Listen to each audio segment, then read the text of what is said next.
আপনি কি মনে করেন বর্তমান শিক্ষা ব্যবস্থা শিক্ষার্থীদেরকে চাকরির জন্য প্রস্তুত করে? যেকোনো ভাঙা খেলনা কিংবা মাল্টিপ্লাগ, সুইচ বোর্ড এগুলো খুব সহজেই ঠিকঠাক করে দিলে তারা সবাই মনে করতো আমি বড় হয়ে ইঞ্জিনিয়ার হব। ভাইয়াকে নিয়ে আরেকটা মিথ আছে যে ভাইয়া এক বই ২ বার পড়ে না। আমি যদি ছবি আঁকতে না পারি আমার জন্য চারুকলাটা অবশ্যই কষ্টকর হবে, তাই না? প্রি অ্যাডমিশন ফ্রেজ যেটা, ওই সময়টাকে কিভাবে নিজের সাথে ডিল করেছেন? আপনার লাইফের কোনো একটা অপরাধ বলবেন। আমি আর বাকি ১০ জনের মতোই একজন। There is nothing extraordinary about me.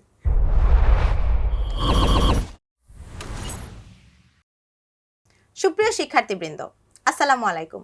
সকলকে স্বাগত জানাচ্ছি উদ্ভাসের এক অনন্য আয়োজন ভার্সিটি খ ক্যারিয়ার ভাবনাতে।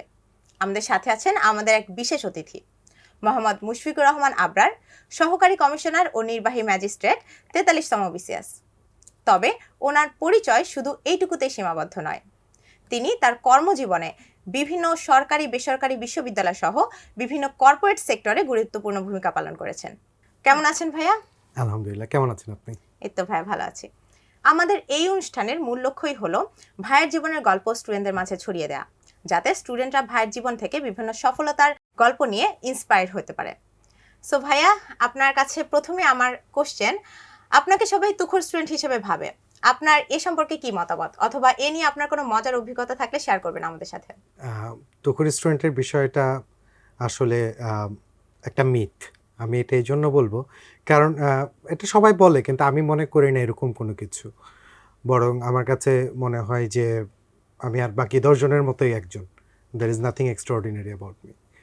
আচ্ছা, ভাইয়াকে নিয়ে আরেকটা মিথ আছে যে ভাইয়া এক বই ২ বার পড়ে না। তো এটা কি আসলেই সত্যি, নাকি আপনি রুটিন করে পড়াশোনা করেন? না, এটা একদমই সত্যি না। আমার আমার প্রায়ই অনেক বই ২ বার পড়া লাগে, ৩ বারও পড়া লাগে, মাল্টিপল টাইমসও পড়া লাগে। সো এটা একদমই সত্যি না। এগুলা টোটালি বোগাস। আচ্ছা ভাইয়া। ভাইয়া, আপনি তো ঢাকা বিশ্ববিদ্যালয় বি ইউনিট থেকে ইংরেজি বিভাগে পড়াশোনা করেছেন। তো এই বিভাগে পড়াশোনার জন্য আপনার ইচ্ছাটাই কি মুখ্য ছিল, নাকি আপনার পরিবারের কোনো এক্সপেকটেশন ছিল, বা কি ভেবে আসলে বি ইউনিট থেকে ইংলিশ নেয়া? এক্সপেকটেশনের জায়গাটা বলতে গেলে হ্যাঁ, এটা সত্য আমার বাবা-মার কিছু আশা ছিল।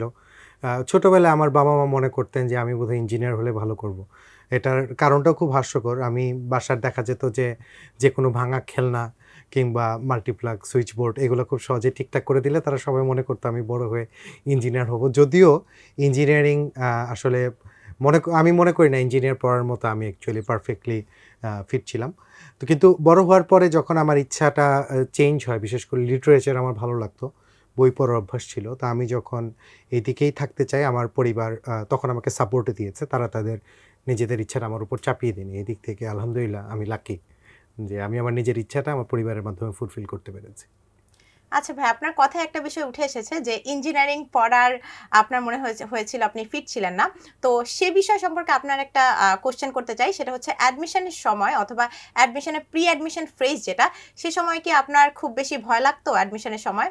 অথবা ওই সময়টাকে কিভাবে নিজের সাথে ডিল করেছেন? অ্যাডমিশন ফেজটা যদি বলি, অ্যাডমিশন ফেজটার জন্য আসলে আমি আলাদা বিশেষভাবে অনেক এক্সট্রাঅর্ডিনারি কিছু করেছি এরকম না। বরং এসএসসি, এইচএসসির যে বেসিক পড়াটা ছিল সেটা যেটা আমি করেছিলাম সেটা আমাকে অ্যাডমিশন ফেজে খুব হেল্প করেছে। এর বাইরে যদি বলেন তাহলে আমি যেটা করেছি রেগুলার কিছু টাচ আপে থাকার চেষ্টা করেছি। যেমন বি ইউনিটের ভর্তি পরীক্ষাতে আপনি জানেন বাংলা ইংরেজি সাধারণ জ্ঞান থেকে প্রশ্ন আসে। তো বাংলা ইংরেজি কিছুটা জানা থাকলেও সাধারণ জ্ঞানটা আসলে ওইভাবে আমার এর আগে কখনো পড়া হয়নি। জি। ফলে এই সময়টায় আমি এই অংশটা গোছানোর জন্য চেষ্টা করেছিলাম। আর আরেকটা বিষয় হচ্ছে বাংলা ইংরেজি আমরা পড়লেও তখন আসলে অ্যাডমিশন টেস্টে অনেক প্রশ্নই আসতো যেগুলো আমাদের টেক্সট বুকে থাকতো না। আনুষঙ্গিক অনেক জায়গা থেকে আসতো। সো এগুলোর জন্য তখন দেখা গেছে আমাকে একটু আলাদা করে গুছিয়ে আমার প্রস্তুতিটা নিতে হয়েছে। জি ভাইয়া। ভাই, একটা ট্রেডিশনাল প্রশ্ন করতে চাই। হয়তো আমাদের স্টুডেন্টদের অনেকের মনেই এই প্রশ্ন থাকতে পারে। অ্যাডমিশনের সময় কয় ঘন্টা পড়াশোনা করেছিলেন? এটা আসলে খুব ইন্টারেস্টিং একটা কোয়েশ্চেন। আমাকে এটা অনেকেই বলে যে, "ভাইয়া কত ঘন্টা পড়াশোনা করলে ভালো বা কি?" তা আমি এক্ষেত্রে বলি যে, আসলে এটা তো ঘন্টার উপরে না বরং আ পড়াশোনাটা তো আসলে মেজার করার কোনো ইউনিট নাই। এটাকে ঘন্টা দিয়ে বা চ্যাপ্টার দিয়ে বা পাতা দিয়ে তো করার কিছু নাই। তো আমার যেটা হতো আমি অনেক সময় অনেক কিছু পড়তাম, পড়ার পরে আমি ভুলে যেতাম। তো তখন মনে হতো কতটুকু ভুলে গেছি এটা আসলে এখন নিজেও বলতে পারি না কতটুকু মনে আছে কতটুকু ভুলে গেছি। তো যেটুকু ভুলে গেছি সেটুকুর জন্য আসলে রিভিশন দেওয়া লাগতোই আমার। আপনি যেমন প্রথম প্রশ্নটা করেছেন যে অনেকে মনে করে আমি ১ বই ২ বই পড়ি। আসলে এরকমটা কিছুই না। বরং আমাকে প্রায়শই রিভিশন দেওয়া লাগতো এবং রিভিশনের উপরেই আসলে আমার মেমোরাইজেশন স্কিলটা অনেকাংশে ডিপেন্ড করেছে। ভাইয়া, ইংরেজি বিষয়ে পড়াশোনা করা কিন্তু অনেকেরই স্বপ্ন থাকে। তো আপনার কাছে একটু ভিন্নধর্মী প্রশ্ন, ইংরেজিতে না পড়লে আসলে কোন বিষয়টি নিতেন? আ প্রথম কথা হচ্ছে যে আ এটা আসলে বলা খুব টাফ। তারপরেও যদি স্বল্প থটে আমি বলি, একদম স্বল্প থটে, তাহলে আমি হয়তোবা আইনকে বেছে নিতাম। কারণ বি ইউনিটে যতগুলো সাবজেক্ট আছে এর মধ্যে সবচেয়ে ডাইভার্সিফাইড ফিল্ড আমার কাছে মনে হয় লকে। এখানে অনেক দিকে ক্যারিয়ার গড়ার সুযোগ থাকে। So yes, probably law. Law would be my second choice. আচ্ছা। তো আপনার কি মনে হয় ল নিলেও কি এখন এই পর্যায়ে আসতে কোনো সমস্যা হতো কিনা? অথবা ল নিলে এই পর্যায়ে আসতে আরো সুবিধা হতো কিনা? সেটা সম্পর্কে একটু। আমার কাছে মনে হয় যে এখন আমার বর্তমান যে পেশাটার কথা আপনি বোধহয় জানতে চাচ্ছেন, এটার সাথে আসলে সাবজেক্টের কোনো সম্পর্ক নাই। বরং যেকোনো বিষয় থেকে অধ্যয়ন করেই এই পেশায় আসা যায় এবং এটার জন্য বিশেষ কোনো বিষয়ের প্রাধান্য আছে এরকমটা না। আচ্ছা, ধন্যবাদ ভাইয়া। এবার একটু বিশ্ববিদ্যালয় জীবন সম্পর্কে একটু জানতে চাই যে বিশ্ববিদ্যালয়ে ভর্তি হওয়ার পর এক্সপেকটেশন এবং রিয়েলিটি কি ম্যাচ করেছিল কিনা? It's a good question. আসলে আমার এক্সপেকটেশন এবং রিয়েলিটি ম্যাচ করে নাই। আমার শুরুতে যেরকম ধারণা ছিল যে ইংরেজি বিভাগে ভর্তি হলে আমি যা শিখবো, ভর্তি হওয়ার পরে দেখেছি যে না, অনেকাংশে না। যেমন আমার আগের জীবনে যদিও আমি গল্প উপন্যাস আমি পড়তে পছন্দ করতাম, গল্পের বই পড়তে পছন্দ করতাম। কিন্তু দেখা গেল যে আসলে গল্পের বই শুধু এনজয়ের জন্য পড়া, টেক্সট বুক হিসাবে পড়া ২ টা আসলে এক না। তো টেক্সট বুক হিসেবে পড়তে গেলে আরও অনেক কিছুই পড়তে হয়। তো এইজন্য তখন দেখা গেছে অনেক সময় বিশেষ করে কবিতার কোর্স, আমার অল্প বয়সে কবিতা জিনিসটা বুঝতে আমার খুব কষ্ট হতো। কবিতা পড়তাম, আনন্দ নিয়ে পড়তাম, কিন্তু ডিপ অ্যানালাইসিস করার মতো তখনও মেধা আমার তৈরি হয় নাই। সো এই জায়গাটায় আমাকে বেশি স্ট্রাগল করতে হয়েছে ইনিশিয়ালি। তারপর once I got used to it, then it went fine and I started loving poetry. আচ্ছা ভাইয়া, যেহেতু সাবজেক্ট নিয়ে কথা এসেছে, সেহেতু আমি একটু জানতে চাই যে তাহলে এই সাবজেক্টের ইনফ্লুয়েন্স কি ছিল কিনা বিশ্ববিদ্যালয়ের আপনার যেই একটা পরিবেশে আপনি চলছিলেন, সেখানে সাবজেক্টের ইনফ্লুয়েন্স কতটুকু ছিল? হ্যাঁ, এটা ঠিক। সাবজেক্টে একটা ইনফ্লুয়েন্স থাকে। আপনি যে বিষয় নিয়ে পড়াশোনা করেন, আপনি যেহেতু সারাদিনে আপনার অধ্যয়নটা সেই বিষয়কে কেন্দ্র করেই চলে, তো এইজন্য ওই বিষয়ের একটা আলাদা প্রভাব থাকে। এটা ট্রু। কারণ আপনার সারাদিন একই ধরনের জিনিস আপনি পড়ছেন, একই ধরনের জিনিস শুনছেন। হয়তো আপনার বন্ধু-বান্ধবরাও একই ডিপার্টমেন্টের হওয়ার কারণে একই ধরনের থিম নিয়ে আলোচনা হচ্ছে। সো ওই বিষয়ের একটা প্রভাব আসে। যেমন আমি লিটারেচার পড়েছি, তো আমার ক্ষেত্রে লিটারেচারের অনেক কিছুই, অনেক চিন্তাভাবনা আমাকে দেখা যেত আমার ডে টু ডে লাইফে প্রভাব ফেলতো বা অন্যদের চেয়ে আলাদা চিন্তাভাবনা আমার মনের মধ্যে কাজ করতো। সো এটা ট্রু যে আপনি যেভাবে চিন্তা করতে চান আসলে সেই ধরনের সাবজেক্ট পড়াটা ভালো।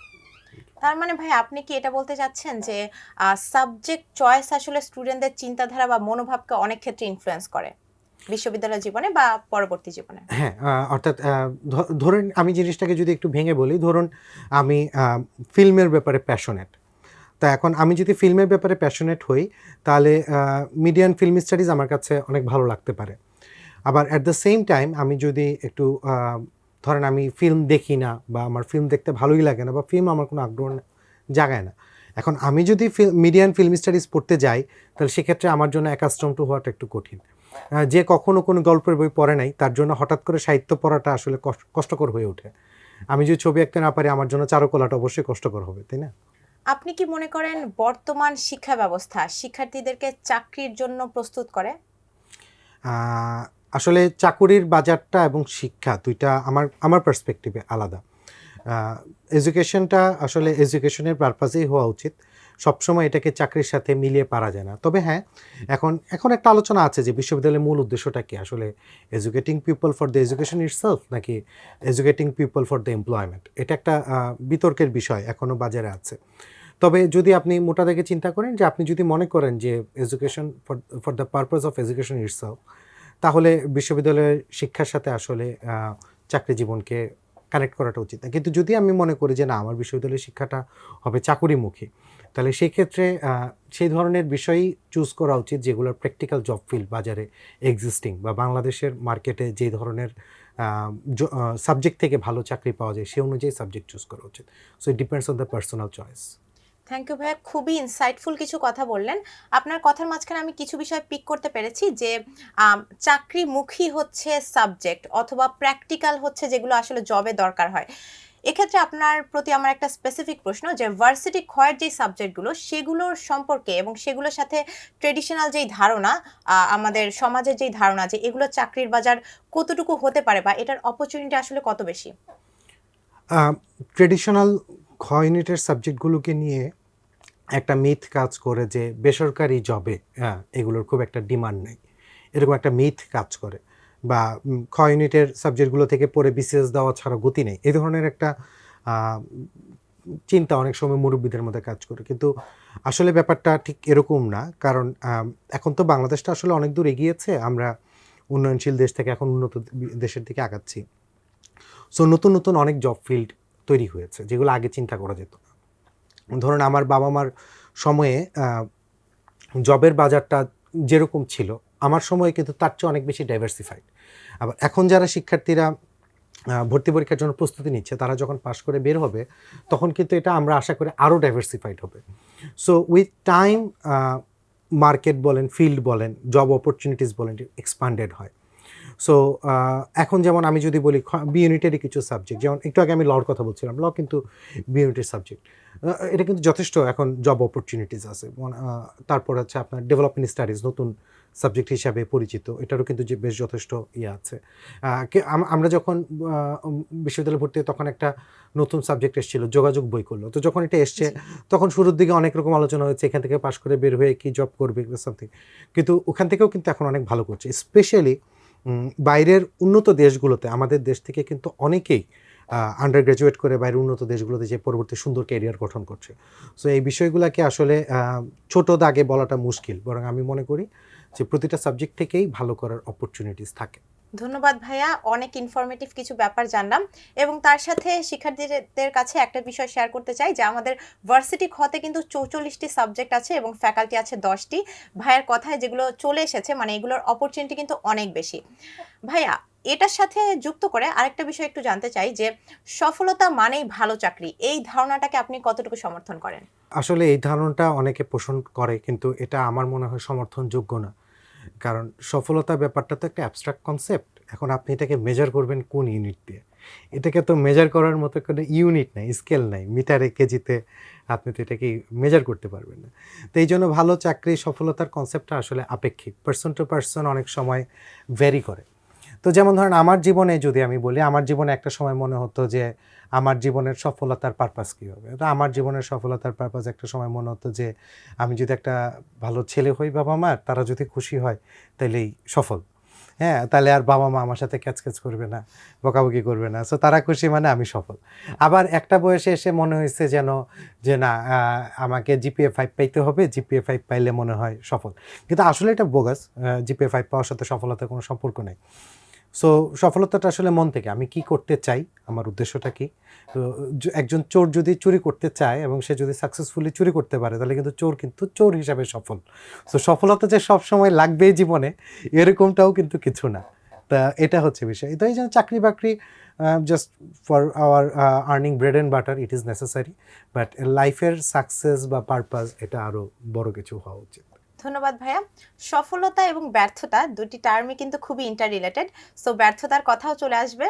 তো আপনার কাছে এই প্রশ্ন যে জীবনে কখনো কি মনে হয়েছে যে কখনো নিজেকে ব্যর্থ মনে হয়েছে কিনা, বা কখনো নিজের কি মনে হয়েছে যে আমার এই বিষয়টা ভিন্ন রকম হতে পারতো, জীবনের কোনো যে কোনো এক্সপেরিয়েন্স হতে পারে বা নিজের কোনো ডিসিশন হতে পারে? ব্যর্থতার কথা যদি বলেন তাহলে আমি যেটা বলি যে ব্যর্থ আসলে কোনটা? ব্যর্থতা হচ্ছে যখন এক্সপেকটেশনটা ম্যাচ করে না, সেটাই হচ্ছে ব্যর্থতা।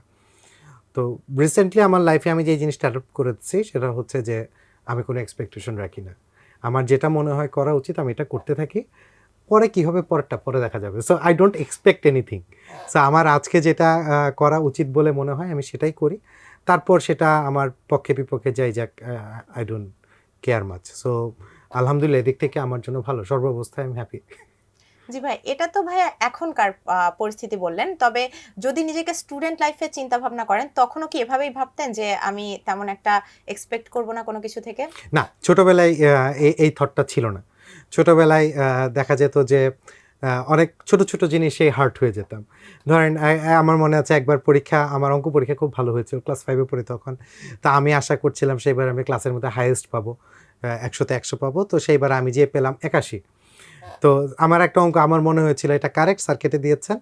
তা ওইটাতে আমার 10 নাম্বার চলে যায়। আমি খুব কষ্ট পেয়েছিলাম স্যারের উপর। এটা তো হতো, স্যার কেটে দিলেন। তো খুব কষ্ট হয়েছে। ছোট ছোট বিষয়ে তখন অনেক আবেগ কাজ করতো। তো এখন বুঝি যে না, ব্যাপারটা আসলে সবসময় যে এত সহজেই যে আবেগ কাজ করার মতো ব্যাপারটা তা না। এখন মনে হয় যে না, যেমন সেদিন স্যার কেটে দিয়েছিলেন দেখেই কিন্তু আমি মূল নিয়মটা জেনেছি। তো শুরুতে মূল নিয়মটা জানতাম না, এই জন্য স্যারের উপর অভিমান হচ্ছিল। পরে যখন স্যার কেটে দিলেন তখন যে আমি মেইন নিয়মটা জানলাম, আচ্ছা এটা আসলে এইভাবে লিখতে নাই, এভাবে লিখলে জিনিসটা হয় না। তো এরকম আর কি। তো আমার কাছে এরকম অনেক ক্ষেত্রেই যখন এক্সপেকটেশন ম্যাচ করে নেয় হার্ট হয়েছি, তারপরে আবার নতুন কিছু শিখেছে, সেটা পরবর্তীবার আরও স্ট্রংলি কামব্যাক করার জন্য হেল্প করেছে। তাহলে ভাইয়া আপনার যে এই যে কোনো কিছুতে একটু ব্যর্থ হওয়া এবং এটাকে হচ্ছে নিজের স্ট্রেংথ হিসেবে কাজে লাগিয়ে স্ট্রংলি কাম ব্যাক করা, এটা নিয়ে হচ্ছে স্টুডেন্টদের সম্পর্কে কি কিছু বলতে চান স্টুডেন্টদের প্রতি, যে এই ব্যর্থতাকে তারা কিভাবে স্ট্রংলি কাম ব্যাক হিসেবে কাজে লাগাতে পারে? হ্যাঁ, এটা স্টুডেন্টদের উদ্দেশ্যে আমি যদি বলি, তাহলে মেইন জিনিসটা আসলে আমি এটা এখনকার রিয়েলাইজেশনে যেটা আমার আসে, যে আসলে অনেক কিছুই তোমার এক্সপেকটেশন অনুযায়ী যাবে না, বা তোমার বর্তমান থট প্রসেসে অনেক কিছু কারেক্ট মনে হবে না, জাস্টিফাইড মনে হবে না। স্পেশালি মনে হবে যে it is unjust to me.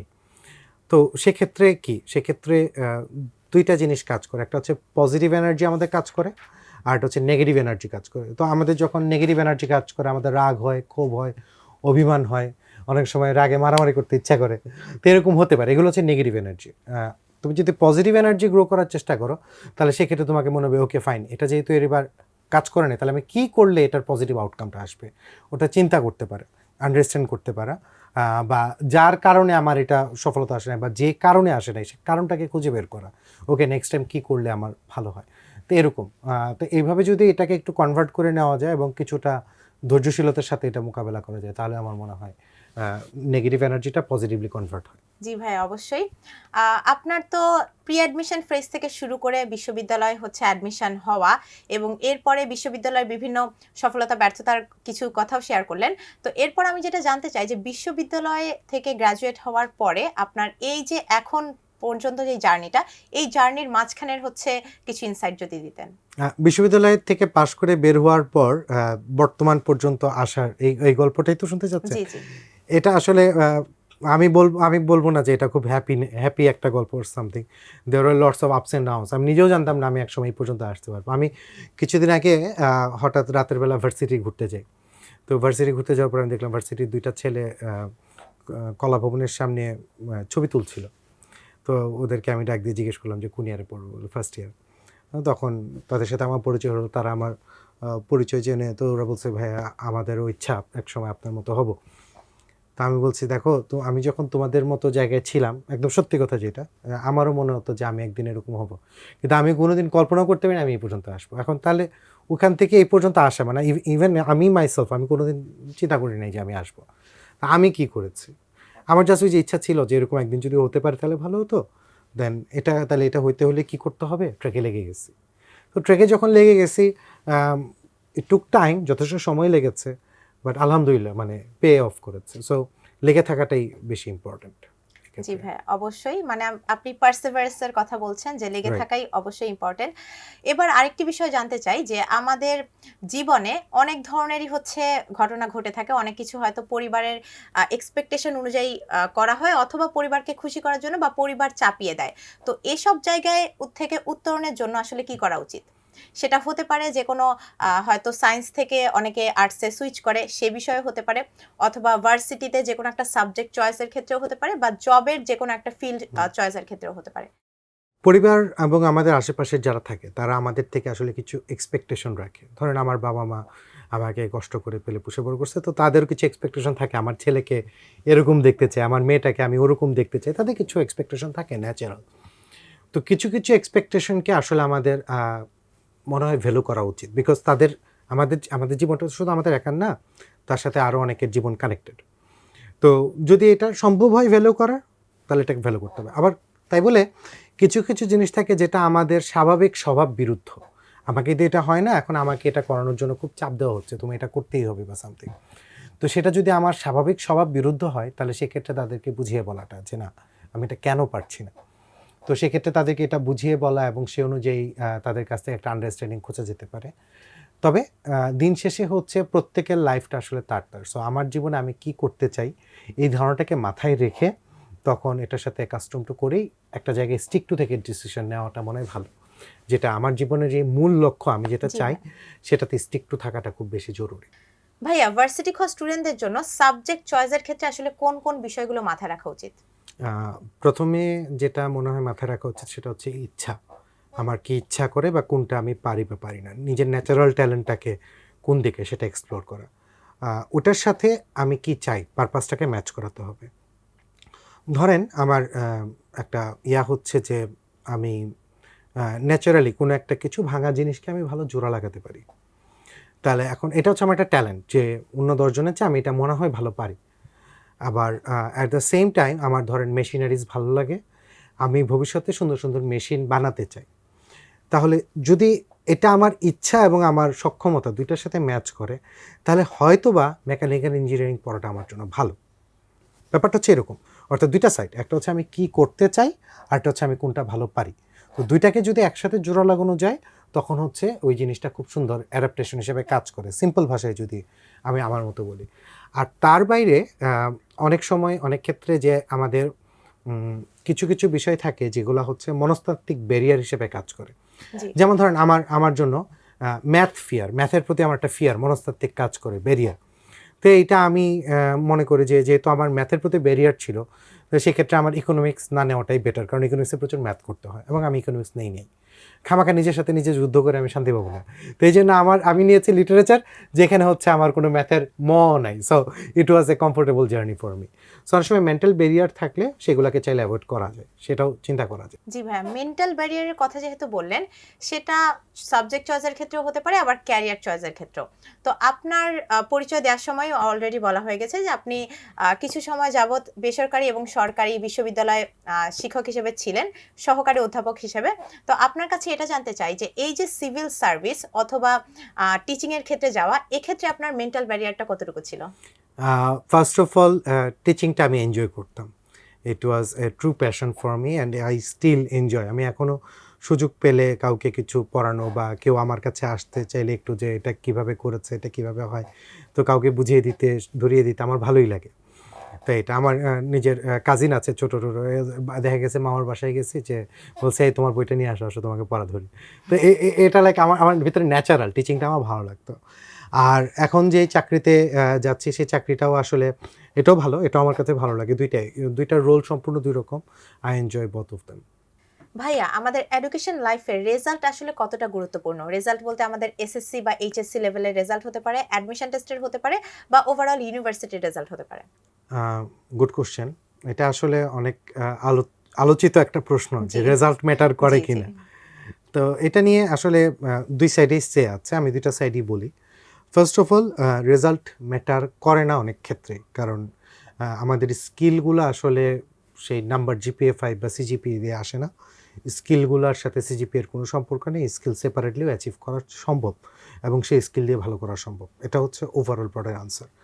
এখন প্রশ্নটা হতে পারে যে রেজাল্টকে আমি কোন দৃষ্টিতে দেখি। তো এই এই কথাটা যদি বলি, যেমন আমি যদি একটা ভাইবা বোর্ডে বসি যে আমি স্টুডেন্ট বা এমপ্লয়ি নিয়োগ করব আমার আন্ডারে, তো সেক্ষেত্রে আমি তার প্রিভিয়াস ব্যাকগ্রাউন্ডের রেজাল্ট চেক করি কিনা, উত্তর হচ্ছে আমি রেজাল্ট চেক করি। আমি বলতে পারেন যে কেন, যে আপনি কেন রেজাল্ট চেক করেন। আমি রেজাল্টটাকে দেখি তার মেইন ডিউটি যেটা, সে তার মেইন ডিউটি কতটুকু পালন করেছে তার একটা বিবেচক হিসাবে। ব্যাপারটা কীরকম? ব্যাপারটা হচ্ছে যে আমি যদি একজন ছাত্র হই, what is my first duty? লেখাপড়া করা।